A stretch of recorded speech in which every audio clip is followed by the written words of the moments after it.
नहीं, agree. Sir अभी कुछ मुद्दे चल रहे हैं, एसएससी का मुद्दा चल रहा है, पेपर लीक हो गया, नीट का भी पेपर लीक हो जाता है, ऐसे बीपीएससी का भी हुआ, ये बहुत सारे मुद्दे चल रहे हैं। मतलब इस पे आपका क्या टेक है?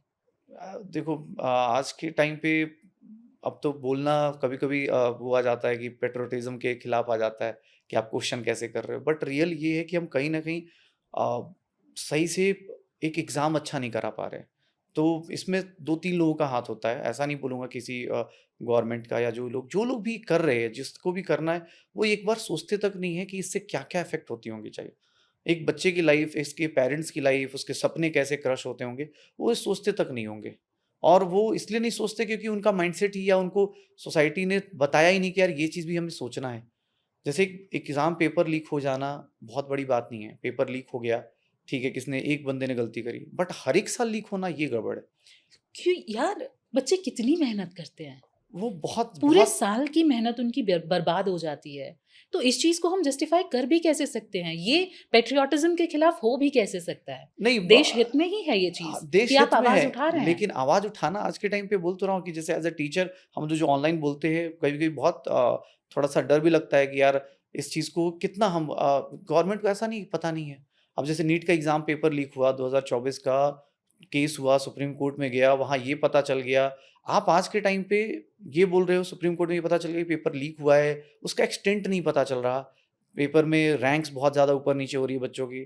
तो जो एक एवरेज बच्चा या एक मिडल क्लास का जिसके पास पैसे नहीं है, उसकी लाइफ में क्या-क्या चेंजेज़ आते हैं, शायद हम सोच भी नहीं सकते। एक बिल्कुल। बच्चा जो डॉक्टर बन सकता था, जब वो बाहर आ जाता है, एक बच्चा जो इंजीनियरिंग कॉलेज में जा सकता है अपने दम पे, उसको प्राइवेट करना पड़ता है, तो उस पेरेंट के ऊपर, उस फैमिली के ऊपर क्या बीतती है, शायद हम सोच भी नहीं पाते।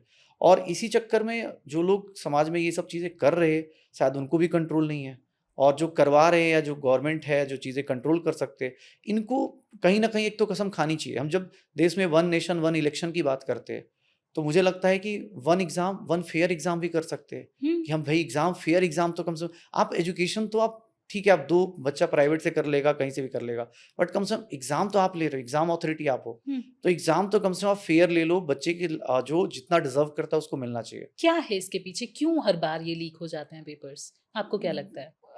कुछ लोग होंगे, अब करप्शन का तो वही है कि करप्शन है, कहीं न कहीं बिना करप्शन के तो कोई ये सब चीज़ नहीं करता। मुझे नहीं लगता कि इस एजुकेशन सेक्टर में भी कुछ लोग माफ़ियाज़ हैं, जो कुछ होंगे एजुकेशन माफ़ियाज़, जो जिनका बहुत बड़ा बिज़नेस है, बहुत बड़ा रैकेट है, जो आराम से खुलेआम सोच रहे होंगे कि इन टीचर्स की, इन बच्चों की मेहनत को, इन पेरेंट्स की मेहनत को क्या ही मतलब है, हम 10-20 कर लेंगे, 100-50 कमा लेंगे, क्या ही जाता है। वो सोच थोड़ी खतरनाक है और उसके चक्कर में पूरी जो हम बोलते हैं ना कि आप एक टीचर, एक डॉक्टर या एक इंजीनियर या एक सीए गलत बना देंगे, तो उससे कितने लोगों को आगे जाके फ्यूचर में हार्म होगा, वो सोच भी नहीं सकते। तो पहली मतलब मुझे लगता है कि गवर्नमेंट हो या कोई भी इंसान जिसको लगता है कि चेंजेस कर सकता है, वन फेयर एग्ज़ाम मस्ट होना चाहिए कि इंडिया में अगर एग्ज़ाम हो रहा है, तो फेयर ही होता है। ये एक सबसे बड़ा, आप इलेक्शन में फेयर करो या ना करो, मुझे नहीं फ़र्क पड़ रहा, बट आप कम से कम बच्चों का जो नेक्स्ट फ्यूचर जनरेशन है, उसको कम से कम थैंक यू बोलने के लिए कि हाँ यार, चलो इस गवर्नमेंट ने ये तो किया कि आप मुझे एक फेयर एग्ज़ाम का मौका ज़रूर दे रहे। छोटी-छोटी बातों पे ट्वीट हो जाते हैं। कोई क्रिकेटर अगर कोई मैच हार जाता है, उस पे ट्वीट हो जाते हैं या मिल के आ जाते हैं हमारे प्रधानमंत्री। लेकिन ये इतना बड़ा मुद्दा है, इस पर कोई ट्वीट नहीं आता, कोई बात नहीं आती। तो इसके पीछे आपको क्या लगता है?